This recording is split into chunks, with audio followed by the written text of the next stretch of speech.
front of me is OUKITEL C33, and today I would like to show you how you can change and customize your keyboard's theme.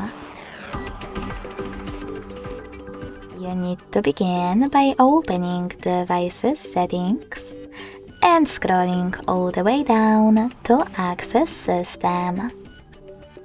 Then select Languages and Input, On-Screen Keyboard, and Reboot.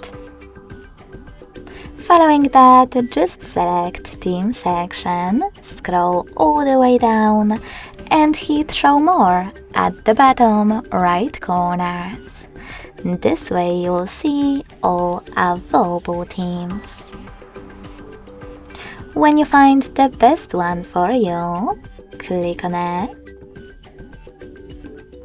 Tap on this switcher next to keyboarders to turn them off or on, and tap on Apply.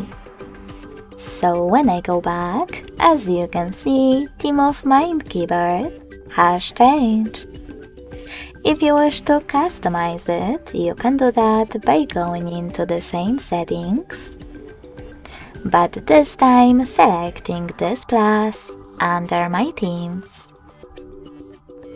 Now tap on the photo that you wish to apply, pinch it to scale and drag it to move.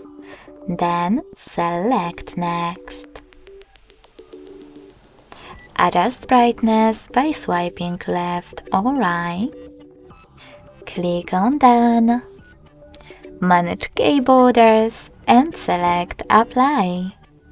So when I go back this time, as you can see, theme of my keyboard was successfully customized with an image. Thanks so much for watching. If you enjoyed this video, don't forget to leave a like, comment, and subscribe. Bye!